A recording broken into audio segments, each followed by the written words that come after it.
Assalamualaikum dan salam sejahtera. Saya Ashwa Ismail. Sekali-sekala saya muncul semula di depan kaca TV dan juga di mobile phone anda di astroawani.com dan juga di social media. Dan ini agenda Awani special, istimewa sempena Persidangan APEC 2023. Selepas 3 hari bersidang di tengah-tengah kota San Francisco ini, lubuk kepada teknologi, lubuk kepada VC venture capitalist dan lubuk kepada perniagaan dan kreativiti serta inovasi. Pemimpin 21 ekonomi APEC bersidang dalam tempoh 24 jam akan datang. Dan dalam minggu ini sahaja kita akan saksikan mesej akan dikeluarkan kepada dunia, apa kesepakatan yang dicapai di sebalik berbagai isu yang mendominasi, terutamanya perang Gaza, Israel dan juga perang di Eropah, iaitu Ukraine dan Russia. Dan itu akan menjadi perkara yang tidak boleh lari.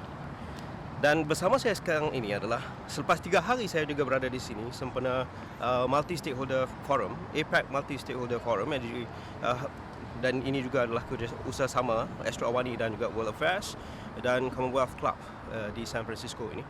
Saya bersama dengan ada 6 anak muda yang mewakili sekurang-kurangnya suara-suara negara-negara APEC. Dan the most important part here is, diizinkan saya berbicara dalam bahasa Inggeris mereka ini untuk kita menghantar message kepada pemimpin-pemimpin APEC sempena persidangan yang akan berlangsung ini. Okay, now guys, thank you so much for being with me. We would like to send a message across to all APEC leaders this week. So I need you guys to introduce yourself, what you do, and what kind of message that we want to send across towards all APEC leaders. First of all, I want to say Assalamu alaikum wa rahmatullahi wa barakatuh. Thank you very much for having me. Muhammad Ali is my name. I'm a law student at Columbia University and a longtime San Franciscan. And I'm here with the Intergenerational Justice Coalition, and we have one thing we want to say that I'd like to communicate at least to the APEC Secretariat and the committee and the people coming all around the world here to San Francisco. That we, the Intergenerational Justice Coalition, young people all over the world, are mobilizing, are organizing, and we deserve a seat at the table. We're working to address sustainability, to address climate change, and to address workers' rights, labor rights, and trade, not just free trade, but equitable trade all over the world. And we want to work with you to make this world a better place, not just for us, not just for you, but for all the generations that are to come. Hi, I'm Andra Thomas. I work as a product manager in San Francisco. I'm also affiliated with World Affairs. I think my message to leaders is to consider opportunity in avenues they've never considered before. I think a lot of what we spoke about is the underrepresented, and I think there's just so much out there that they have never thought about because they've never, again, like Mo said, had a seat at the table before, and to consider that when moving forward with future plans and projects.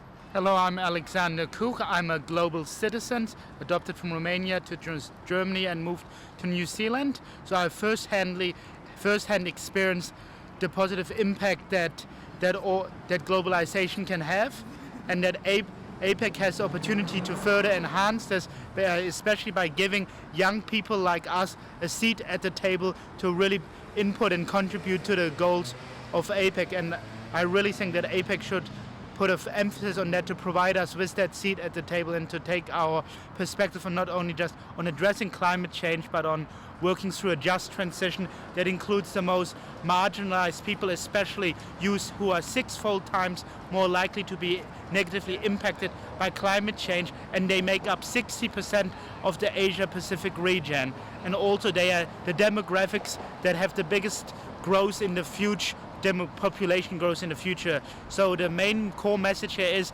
to ensure that intergenerational young people like us get a seat at the table. Thank you. Okay, let's move from Alex to John. How's it going? My name's John Chetwin. I represent the University of San Francisco as well as the Center for Business Studies in Asia Pacific and their Global Student Ambassadorships program. And we had an amazing opportunity this week to be a part of the AMF, APEC Multi-Stakeholder Forum,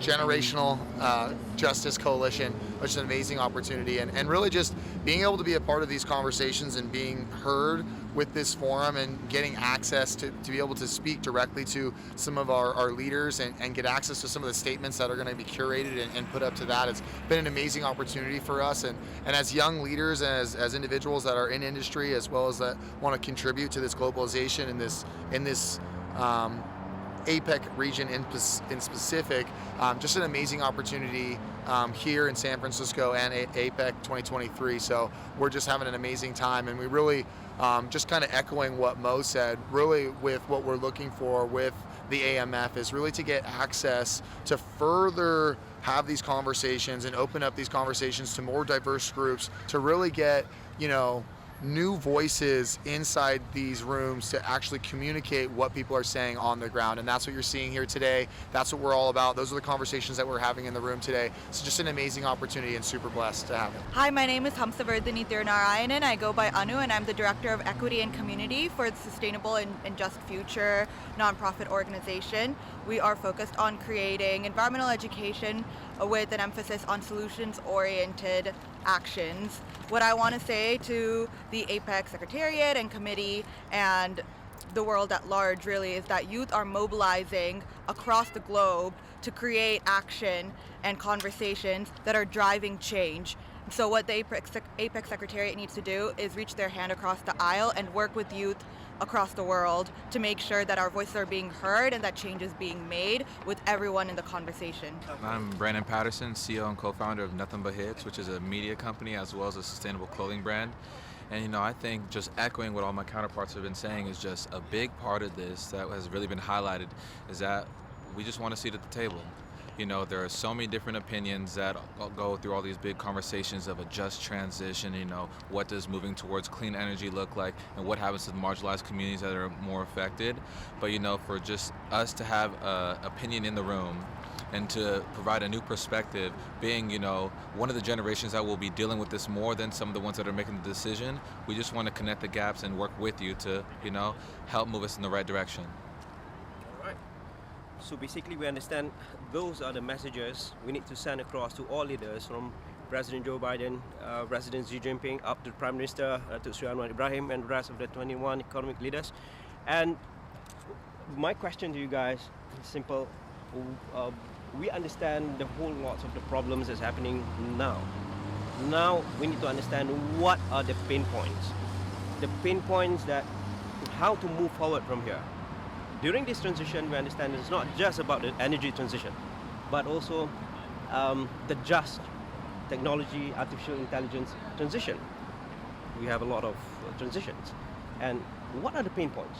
One of the things that was echoed in some of the meetings that we had today is actually getting the opinions of the people on the ground in the communities that these policies are actually affecting, right? That's one of the big protests against APEC is that people's voices on the ground aren't actually being heard. And so if we look at macro structures that allow us to actually get meaningful change is that let's make sure we're actually hearing the communities that we're affecting on the small side and on the large side. I think it's easy when you sit on top of an ivory tower or you sit inside of a large corporation to say, hey, this is how I want these new policies to be rolled out. This is how I want my new world to look like. But one of the things that was talked about in this meeting is about being shareholders of the future. And I think about empowering these young new voices that are mobilizing and giving them a seat to be able to have that communication and make sure that you're actually listening to the small communities that are actually being affected. That's one of the huge pain points I think is happening across these different areas, is that these smaller communities aren't being heard, don't feel like they're being heard, and they feel like they're being walked over by large corporates. And so one of the main things that APEC can do, and these types of forums like what they're doing here with the multi-stakeholder forum and what we stand for here is that listening to those voices and bringing those voices to the table, validating them, giving them the same equity as these large companies. Yes, maybe they don't have the same economic effect, but they are affected by the choices that these corporations make and these large multinational organizations make. And so making sure that you are listening to the grassroots people is absolutely absolutely crucial, and that's what we were seeing in this forum today. I mean, I think that's exactly it. He really hit it on the head, especially being in the startup world. It's, we're smaller companies that are dealing with things on a very small level versus a grand scale. These massive, giant tech companies like the Microsoft, even, with OpenAI, Google, all them. But for us just to have the same respect that we have also perspective that is, out of their vision.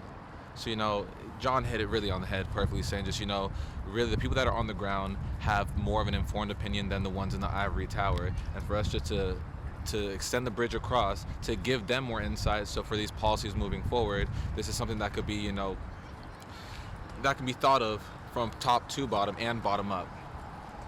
You guys are leaders anyway, like yourself, Mo, you're a leader with maybe the new definition of leadership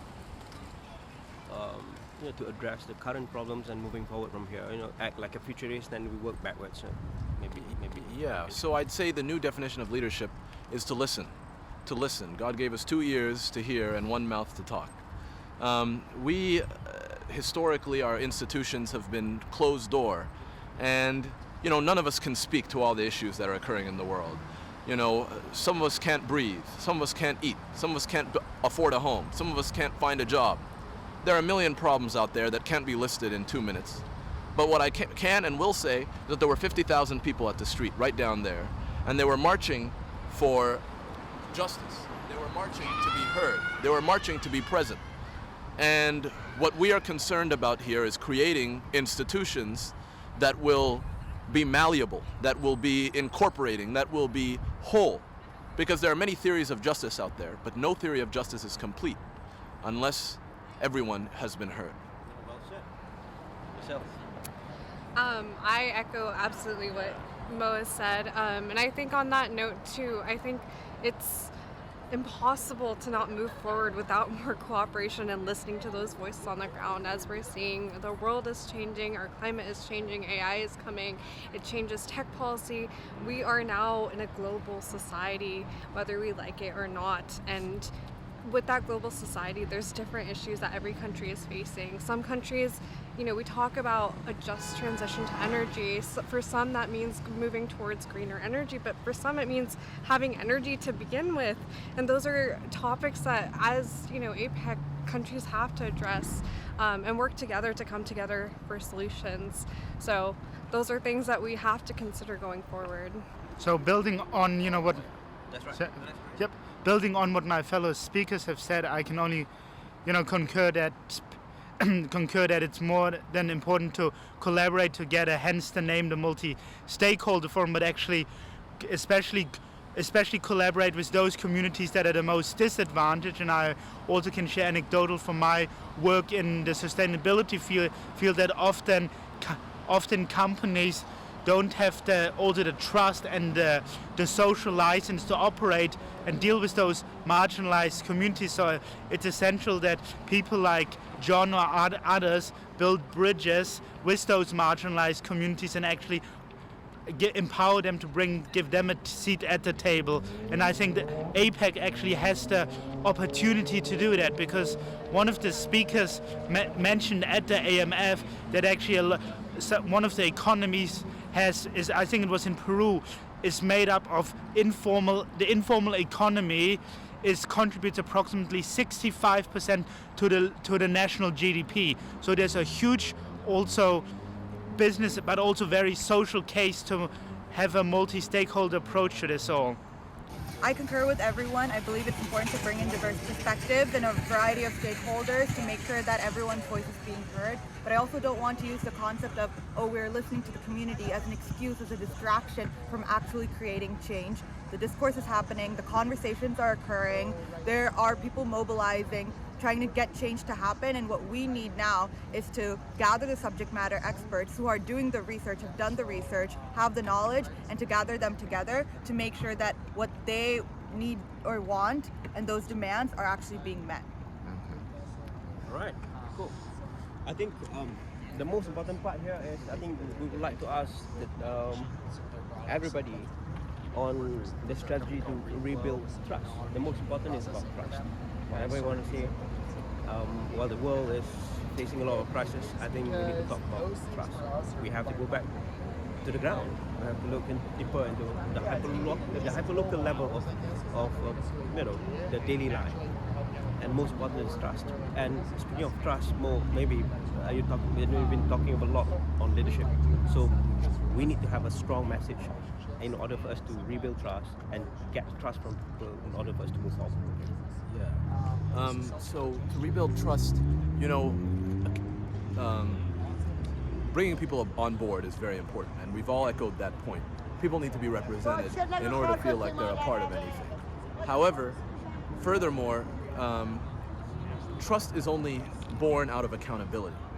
We need to hold these institutions like APEC and the Secretariat and our leaders around the world accountable for their failures and their myopic response to climate change, for their failures in economic justice, for their failures in indigenous rights. And only when we see action, concrete, hard, cold, tiring action, will young people finally feel some semblance that not only are they being heard, but that they can start to trust our leaders and our policymakers again. Right. What are your views? I absolutely agree. I think there's a quote that is like, without transparency, without facts, we cannot have trust. What is people to believe? I think transparency is something that institutions have lacked. A lot of things have been closed door for a long time. And people look at these large institutions and they don't know what is happening. They just see decisions coming out of it without many explanations. I think when we have leaders that make decisions, we should have explanations, or even if they're admitting fault, that's something that they should start doing. We want more honesty, transparency to see how these decisions are made, because at the end of the day, it's the people that's being affected, and without that line of communication and understanding, trust cannot be rebuilt, and without that trust, we cannot continue to do any sort of cooperation and further ourselves. Yeah. And on top of that, things that we have discussed during the AMF closed-door session, if I could pick one or two, to go into hyperlocal level on ground, on rebuilding trust, require a lot of energy, time, and also resources. And we've been talking about this strategy and how, to start from it. In order for us to pivot, we have to start from a starting point. So, where do you think, and when is the best time you think that we have to start, and how frequent, and we have to change the way we do work, right? So, what are your views? I agree. I think things do need to change. I think the first and most important thing people can do is to come in with a lot of humility, to be okay admitting they don't know what's going on. I think that's something that's traditionally not been done, because you walk into a room, you're expected to be knowledgeable as a leader, but I think the best way to rebuild relationships is to admit that you don't know and to learn, be open to listening, hearing them, understanding. It's foundational as what a leader should be, and then from there you start rebuilding that relationship. Clearly, it's a strong message, the way to pivot from where we are today and moving forward. Yeah. I mean, again, it's just great to hear my other co-parts talking about it, because we all are resonating the same message of it takes listening first. The big part of communication isn't talking, it's listening. So, to build trust, people don't care how much you know until they know how much you care.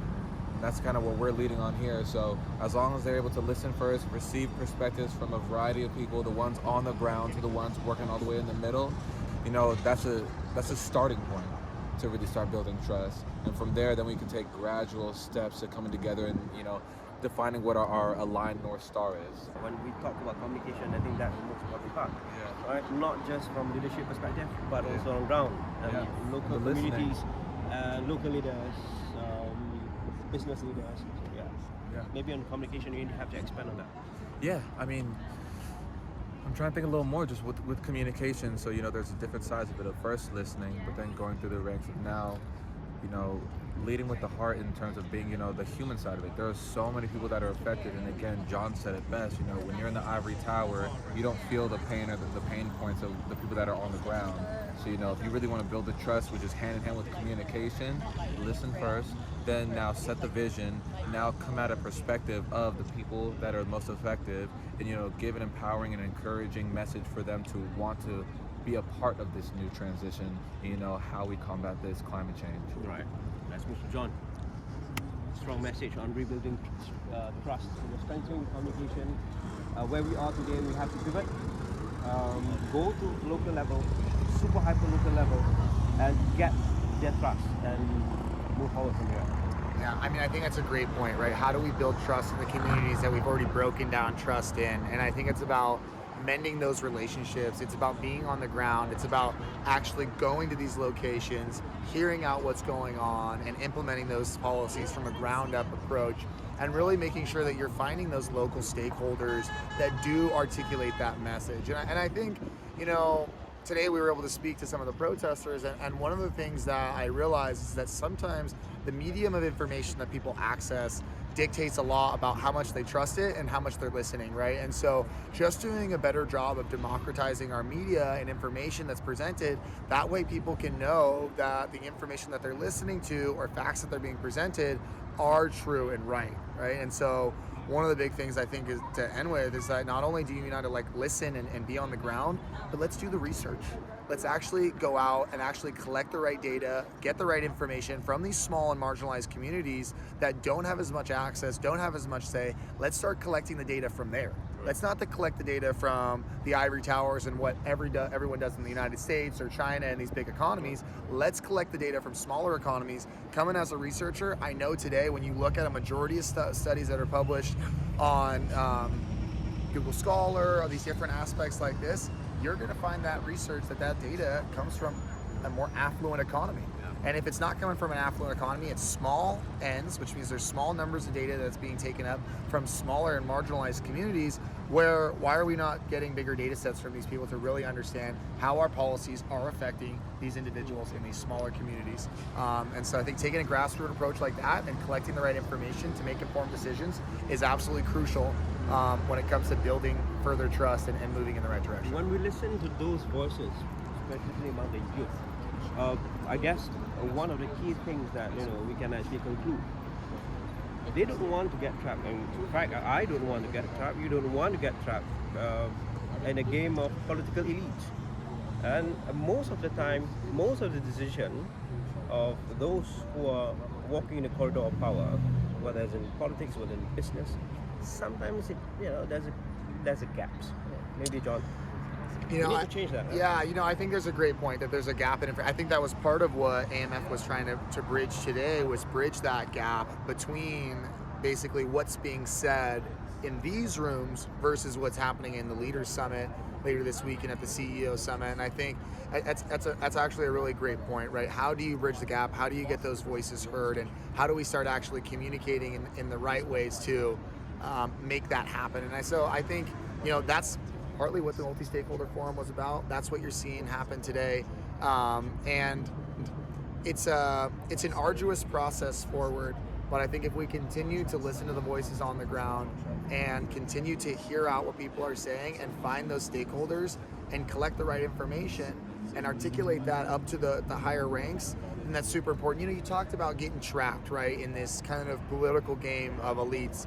Something I think that we don't do a good enough job, and I'm speaking on behalf of youth, and maybe this is bias for me, is that we do a lot of complaining. We do a lot of whining, we do a lot of asking, but no one's putting a lot of boots on the ground. They are putting boots on the ground with protesting, which is great, but let's go start those companies. Let's go do those innovative things. Let's go work for those corporations, because when you get some money and you get some monetary power behind you and you get some eyes on you, that's when you can start to enact meaningful change. And so we talk about getting a seat at the table. Well, let's earn our seat at the table. Let's build those corporations of the future. Let's become shareholders of those corporations of the future so we can make sure that we're in charge of that meaningful change. And let's take over that corporation. Yeah, well said, John. Okay, last but not least, Anu and Alex. So the same question. Yeah, for me, I believe building trust, mending trust is about building accountability and making sure that when you say you will listen, you are listening and you're actually taking in those suggestions and enacting them in a meaningful way that takes into account the various perspectives and stakeholders. So previously, the AMF APEC Multi-Stakeholder Forum is doing the listening part. We're bringing together the subject matter experts to understand what are the problems and what are the solutions. The next step is now implementing those solutions. And without the implementation aspect, the conversations can go on and on and on, but as the world is burning down, all we'll be left with is ash. And we need to make sure that we can instead build again. And to build again, we need to implement. Thank you. Alex. Well, building on what my fellow panelists said, it's in order to build trust is in terms of from my professional sustainability background and experiences, you have to take people on a holistic journey.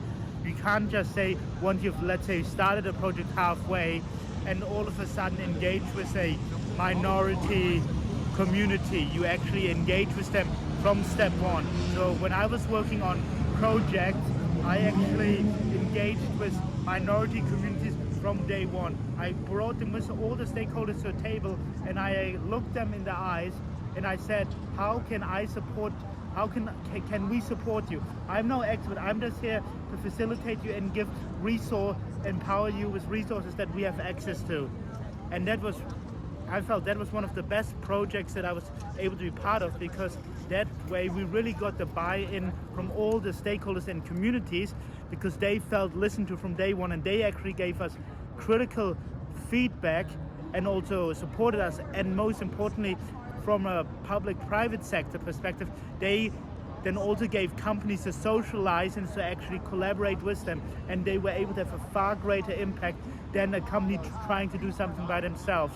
And that is often one of the feedbacks that big corporations give, that they struggle to engage with, let's say, minority stakeholders. So in summary, it's not only vital, it's quintessential that any kind of stakeholder, large corporations or actor, they engage with minority stakeholders throughout the entire life cycle of a project from day one.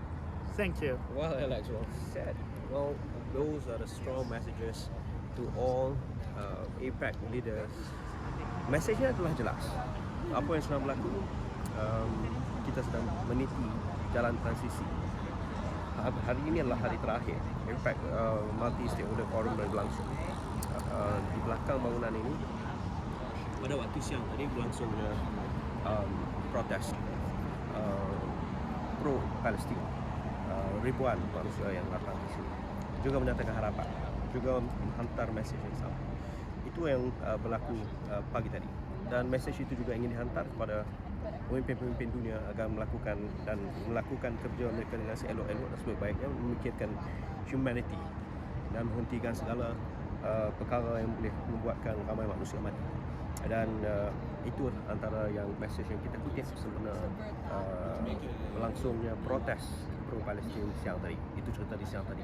Kita cerita bagaimana untuk move forward from here, untuk bergerak ke hadapan. Terima kasih kepada anda menonton agenda AWANI istimewa pada anda sempena APEC 2023. Mesej anak-anak muda kepada pemimpin dunia. 21 ekonomi, 21 negara anggota APEC. Saya Astro. Assalamualaikum warahmatullahi wabarakatuh. Thank you guys. Thanks, sir. Thank you so much. Thank you very much. All the pleasure, and you got content for the next few months.